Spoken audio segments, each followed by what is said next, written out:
Hello friends, chapter 7 કણોના તંત્રો અને ચાક ગતિમાં ગુરુત્વ કેન્દ્ર શું છે તેની ચર્ચા કરીએ. ગુરુત્વ કેન્દ્ર એટલે શું? એટલે કે તેની સૌથી પહેલા આપણે વ્યાખ્યા જોઈ લઈએ. નાના પદાર્થનું સમગ્ર દળ જે બિંદુ પર કેન્દ્રિત થયેલું હોય તે બિંદુને ગુરુત્વ કેન્દ્ર કહે છે. ફરીથી ગુરુત્વ કેન્દ્ર બોલું છું કે નાના પદાર્થનું કણ દળ જે બિંદુ પર કેન્દ્રિત થયેલું હોય તે બિંદુને ગુરુત્વ કેન્દ્ર કહે છે. અહીંયા મેં આકૃતિમાં ગુરુત્વ કેન્દ્ર માટે એક ઉદાહરણ લીધું છે. એના માટે એક અનિયમિત આકારનું એક પુઠ્ઠું છે, બરાબર. હવે એ અનિયમિત આકારના પુઠ્ઠા પર પેન્સિલની અણી પર એને ટેકવેલું છે, એટલે કે આ રીતે મારી પાસે કોઈ પેન્સિલ છે તો એના ઉપર મેં કોઈ પુઠ્ઠું મૂક્યું છે આ રીતે, બરાબર. હવે જો એ પુઠ્ઠું ટેકવવામાં આવે ત્યારે તે પુઠ્ઠું રેખીય અને ચાક ગતિય સંતુલનમાં છે. ટેકવવામાં આવે એટલે કે એની અંદર એમ ટેકવી દીધું ત્યાં સુધી શેમાં સંતુલનમાં છે? તો રેખીય ગતિ અને ચાક ગતિય સંતુલનમાં છે. પુઠ્ઠું જે અણી પર ટેકવેલું હોય તેને પુઠ્ઠાનું ગુરુત્વ કેન્દ્ર કહે છે. એટલે કે આપણે અહીં જોઈ શકીએ કે આ જે આપણો પોઈન્ટ છે એને શું કહીશું આપણે? ગુરુત્વ કેન્દ્ર કહી શકીએ છીએ. અને પેન્સિલની અણીનો ઉર્ધ્વ ભાગ એટલે કે ઉપર બાજુની સાઈડ પર કયું બળ લાગે છે? પ્રતિક્રિયા બળ લાગે છે. અને નીચે બાજુ વજન બળ લાગે છે. એટલે કે આ બંને એકબીજાના પરિણામી બળ બની જાય, બરાબર. અને પરિણામી બળ થવાથી તેમનું સ્થાનાંતર થતું નથી. હવે પરિણામી બળ એક ઉપર લાગે, એક નીચે લાગે. પરિણામી બળ બની ગયું માટે તે કેવું છે? શૂન્ય છે. શૂન્ય છે માટે એ એક જગ્યાએથી હલતું નથી. હલે ના, ધેટ મીન્સ શું થયું કે એનું સ્થાનાંતર થતું નથી. હવે ગુરુત્વ કેન્દ્રમાં આપણે આ જોઈ લીધી માહિતી. તો એના માટે સૌથી પહેલા જે વ્યાખ્યા હું બોલી હતી એ અહીં આપણે લખી કાઢીએ કે નાના પદાર્થનું સમગ્ર દળ જે બિંદુ પર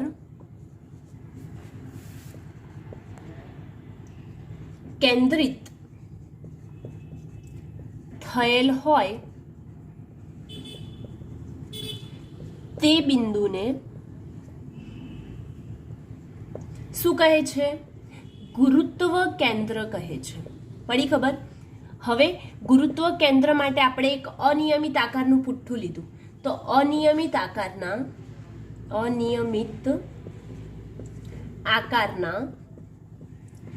પુઠ્ઠાને પેન્સિલની અણી સાથે ટેકવેલ છે.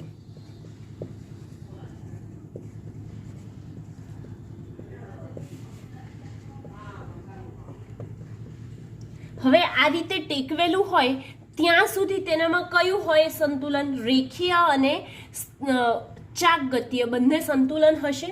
તો એવું લખી શકીએ કે ટેકવેલ છે માટે તે રેખીય અને ચાક ગતિય સંતુલનમાં છે. હવે જો આ સંતુલનમાં હોય તો જે અણી પર તે ટકેલું હોય, જે અણી પર ટેકવેલ છે તેને શું કહીએ છીએ આપણે? ગુરુત્વ કેન્દ્ર. તેને ગુરુત્વ કેન્દ્ર કહે છે. હવે આકૃતિમાં દર્શાવ્યા મુજબ પેન્સિલની અણીની ઉપર તરફ અને નીચે તરફ બંને બાજુ બળ લાગે છે. ઉપર તરફ કયું બળ લાગે છે? પ્રતિક્રિયા બળ R લાગે છે. અને નીચે તરફ તેનું વજન બળ mg જેટલું લાગે છે. તો એ લખી શકું કે અણીની ઉપર તરફ પ્રતિક્રિયા બળ અને નીચે તરફ વજન બળ mg લાગે છે. હવે ઉપર અને નીચે લાગે માટે બંને બાજુ પરિણામી બળ લાગે. ઉપર બાજુ આપણે જોઈ ગયા હતા કે કોઈ બ્લોક છે તો એનામાં ઉપર તરફ નોર્મલ ફોર્સ લાગે અને નીચે તરફ એના વજન જેટલું બળ લાગે. તો આના લીધે N બરાબર mg થતું હતું. આપણે 5th ચેપ્ટરમાં જોઈ ગયા છે આ વસ્તુ, બરાબર.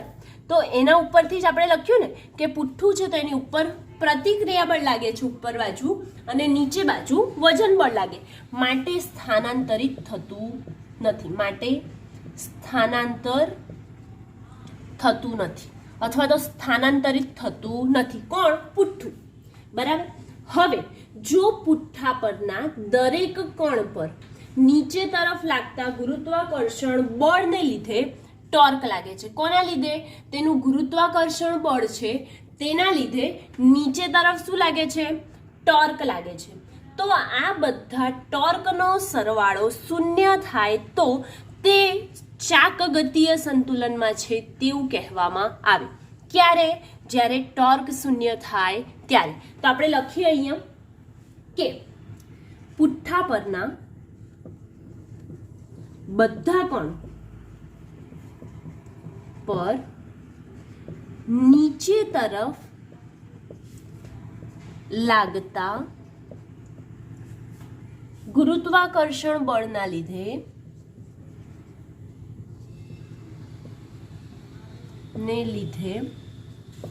ટોર્ક લાગે છે. અને જો આ ટોર્કનો સરવાળો બધા કણોના ટોર્કનો સરવાળો કેવો થવો જોઈએ? શૂન્ય. તો આ જે ટોર્ક છે એમનો સરવાળો શૂન્ય થાય તો તે પદાર્થ અથવા તો જે પુઠ્ઠું છે કે પેન્સિલ છે જે પણ છે તે પદાર્થ કેવો સંતુલનમાં કહેવાશે?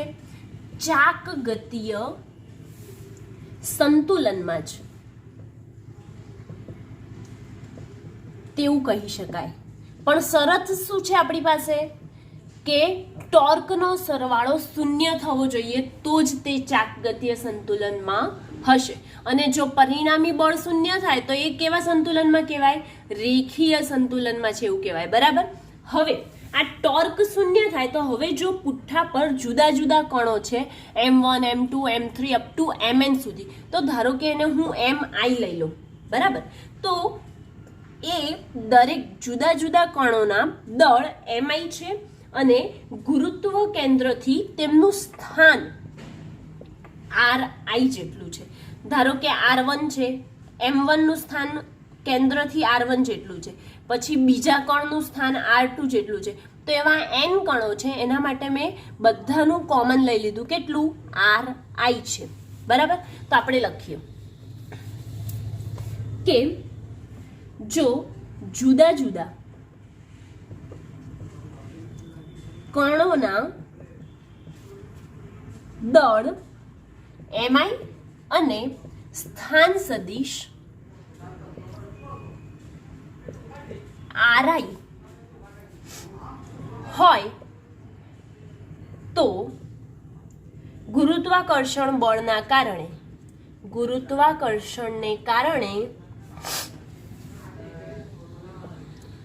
ટોર્ક ટાઉ I બરાબર સદિશ Ri ક્રોસ સદિશ F થાય. હવે સદિશ F એટલે નીચે લાગતું ગુરુત્વાકર્ષણ બળ. અહીં લખ્યું હતું ને ગુરુત્વાકર્ષણને કારણે, તો F બરાબર શું લખી શકીએ આપણે? mg લખી શકીએ. તો આપણે mg લખીએ, સદિશ Ri ક્રોસ mg, બરાબર. હવે ગુરુત્વા કેન્દ્રને અનુલક્ષીને જો ગુરુત્વાકર્ષણનું ટોર્ક શૂન્ય થાય તો પદાર્થ ચાક ગતિ કરે છે તેવું કહેવાય. તો આપણે અહીંયા ગુરુત્વાકર્ષણ બળની હેઠળ ટોર્ક કોને લાગીને? ગુરુત્વાકર્ષણને લીધે લાગતું ટોર્ક ટાઉ જી બરાબર કેટલું થવું જોઈએ? સમેશન ટાઉ I થવું જોઈએ. એટલે કે આ જે ટોર્ક ઉદ્ભવ્યું એમનો સરવાળો કરીએ ક્યારે? જ્યારે ગુરુત્વાકર્ષણ હોય ત્યારે. એ બરાબર કેવું થાય? 0 થાય. તો એવું કહી શકાય કે ચાક ગતિય સંતુલનમાં છે. કોણ? તો પુઠ્ઠું. બરાબર. એટલે કે આના ઉપરથી આપણે કહી શકીએ કે પુઠ્ઠું ચાક ગતિય સંતુલનમાં છે. તો ક્યારે? જ્યારે ટોર્ક સરેરાશ શૂન્ય થાય છે ત્યારે. ઓકે. આમ જે ગુરુત્વ કેન્દ્ર પર તમને ટૂંક નોંધ લખો અથવા ગુરુત્વ કેન્દ્ર વિશે સમજૂતી આપો તો એ અહીંયા કમ્પ્લીટ થાય છે. ઓકે. હવે આપણે ગુરુત્વ કેન્દ્રમાં જ પદાર્થનું જે ગુરુત્વ કેન્દ્ર હોય તે અને દ્રવ્યમાન કેન્દ્ર, આપણે દ્રવ્યમાન ભણ્યા હતા ને, એનામાં દ્રવ્યમાન કેન્દ્ર પણ જોયું હતું આગળ આ જ ચેપ્ટરમાં. તો ગુરુત્વ કેન્દ્ર અને દ્રવ્યમાન કેન્દ્ર એ બંનેમાં શું ફરક છે, એ બંનેમાં ભેદ શું છે તે લખીએ આપણે. તો જો તંત્રના જુદા જુદા પદાર્થ વચ્ચેનું અંતર તે પદાર્થના પરિમાણ કરતાં વધુ હોય તો દ્રવ્યમાન કેન્દ્ર મળે. શું? ફરીથી બોલું છું. જો તંત્રના જુદા જુદા પદાર્થ વચ્ચેનું અંતર તે પદાર્થના પરિમાણ કરતાં વધુ હોય તો શું મળે? દ્રવ્યમાન કેન્દ્ર મળે છે. પણ જુદા જુદા કણો વચ્ચેનું અંતર તે કણોના પરિમાણની સરખામણીમાં જો ઘણું ઓછું હોય તો શું મળે આપણને? ગુરુત્વ કેન્દ્ર મળે છે. જે કણ છે, પદાર્થ છે, એ પદાર્થનું જે પરિમાણ હોય એ પરિમાણ કરતાં વધુ હોય અંતર તો દ્રવ્યમાન કેન્દ્ર, અને પરિમાણ જે છે એ પદાર્થના પરિમાણ કરતાં અંતર ઓછું હોય તો ગુરુત્વ કેન્દ્ર. બરાબર. તો આ મેઇન ભેદ શું છે? દ્રવ્યમાન કેન્દ્ર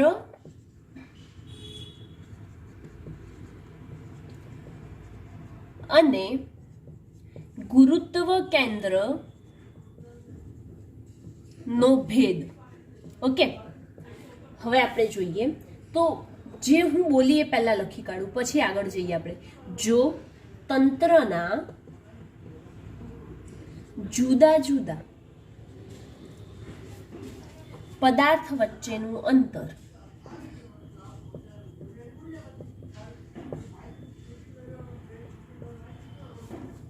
તે પદાર્થના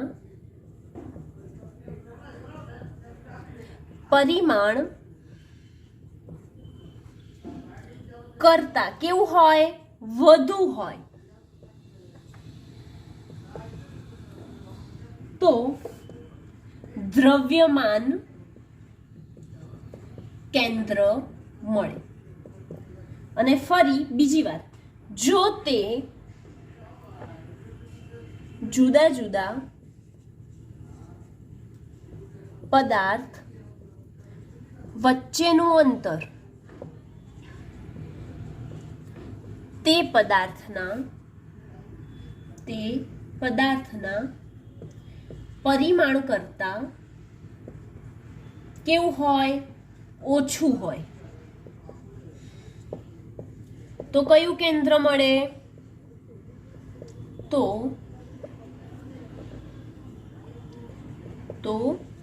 ગુરુત્વ કેન્દ્ર મળે છે. ઓકે. હવે આપણે એની વાત તો કરી કે ગુરુત્વ કેન્દ્ર અને દ્રવ્યમાન કેન્દ્ર કેવી રીતે મળે.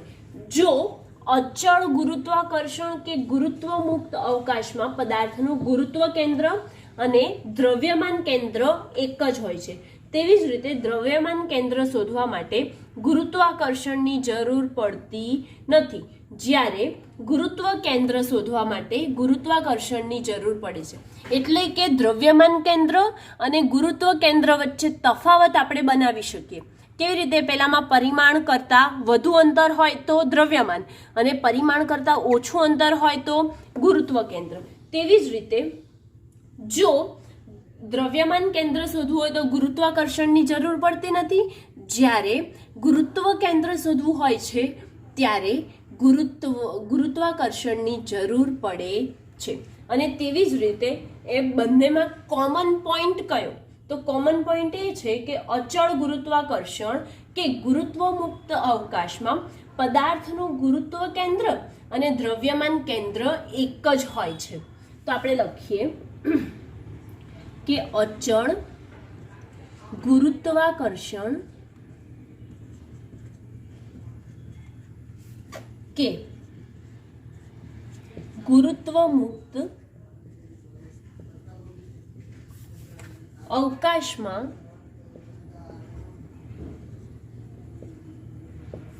પદાર્થનું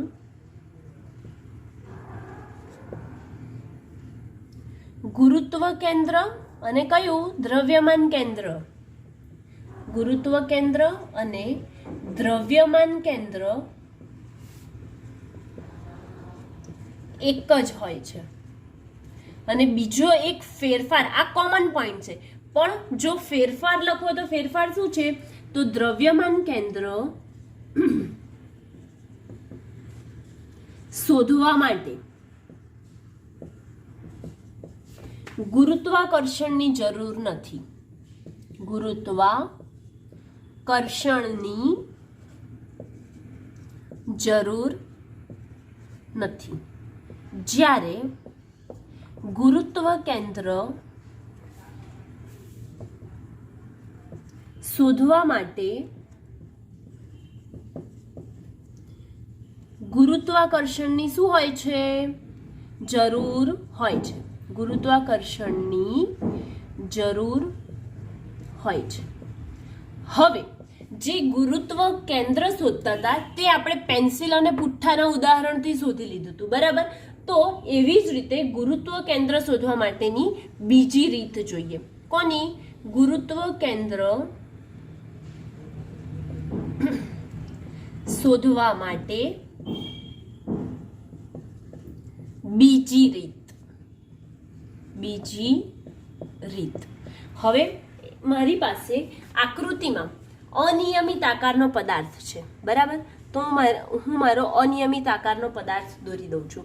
એને મેં કોઈક હૂક સાથે લટકાવેલો છે. આ મારો હૂક છે, હૂક સાથે લટકાવેલો છે. હા, આ હૂકમાં વચ્ચે કેન્દ્ર છે. વચ્ચે કેન્દ્રમાં ગુરુત્વ કેન્દ્ર કહેવાશે. જે વચ્ચેનું કેન્દ્ર છે એ મારું ગુરુત્વ કેન્દ્ર, અને આ જગ્યાએ બિંદુ એ છે. તો એની જ દિશામાં જો હું આગળ વધું તો મને A1 મળે. એવી જ રીતે જો આ બાજુ ક્રોસમાંથી જઈએ તો આ બાજુ કદાચ મને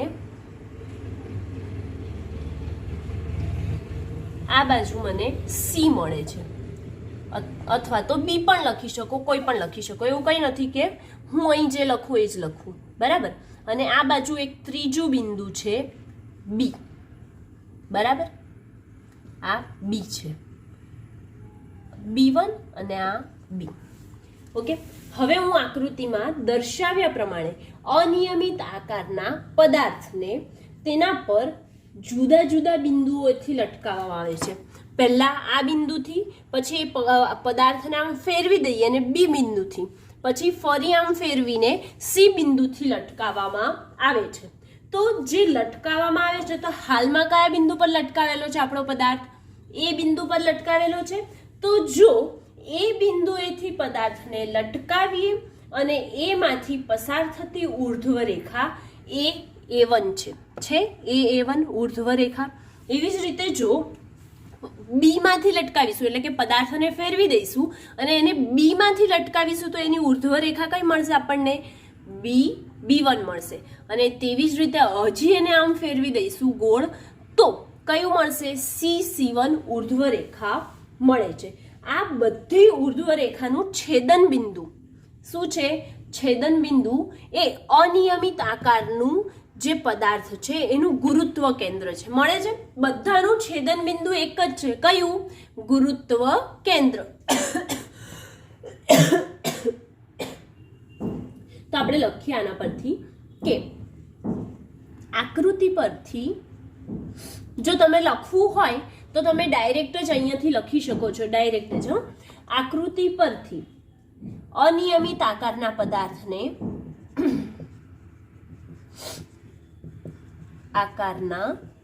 પદાર્થને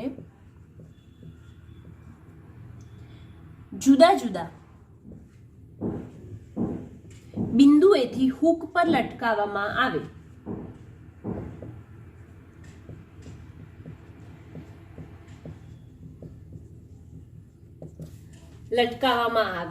તો હાલમાં આપણું બિંદુ એ થી લટકાવેલો છે, તો જો એ બિંદુએથી લટકાવીએ ત્યારે પદાર્થની ઉર્ધ્વ રેખા કઈ મળી? A1 મળે છે, A1 મળે. તેવી જ રીતે જો તેને વારાફરતી બી સી ડી એના ગમે તેટલા બિંદુ હોય તો ધારો કે વારાફરતી તેના બીજા બિંદુ ઓ જેવી રીતે કે બી સી ડી જેટલા પણ બિંદુ હોય ત્યાંથી લટકાવતા ઉર્ધ્વ રેખા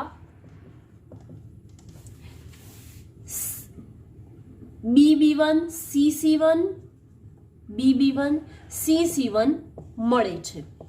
હવે આ રીતે જ મળતી હોય તો આ બધી ઉર્ધ્વ રેખાનું છેદન બિંદુ તે અનિયમિત આકારના જે કેન્દ્ર છે એના ઉપરથી ગુરુત્વ કેન્દ્ર આપે છે. અનિયમિત આકારના બધાનું કેન્દ્ર કયું છે? ગુરુત્વ કેન્દ્ર છે. છેદન બિંદુ એ જ એમનું ગુરુત્વ કેન્દ્ર છે. તો અહીં લખીએ કે આ ઉર્ધ્વ રેખા નું છેદન બિંદુ અનિયમિત આકારનું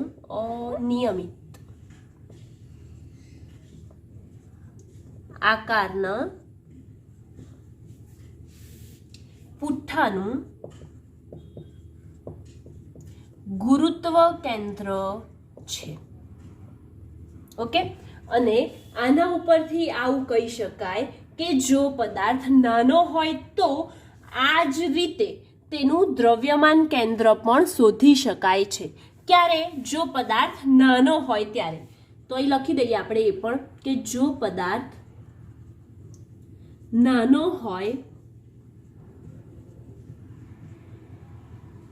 તો આ રીતે જ તેનું દ્રવ્યમાન કેન્દ્ર શોધી શકાય. ઓકે, એટલે કે એની બીજી રીત પણ જોઈ લીધી કે ગુરુત્વ કેન્દ્રની બીજી રીત હતી શોધવાની, એ બીજી રીત આપણે અહીંયા જોઈ લીધી. અને ગુરુત્વ કેન્દ્ર અને દ્રવ્યમાન કેન્દ્ર વચ્ચે શું તફાવત છે અને કયો કોમન પોઈન્ટ છે એની ચર્ચા પણ આપણે કરી લીધી. ઓકે, એટલે કે ગુરુત્વ કેન્દ્રનો જે આખો ટોપિક હતો એ અહીંયા કમ્પ્લીટ થાય છે.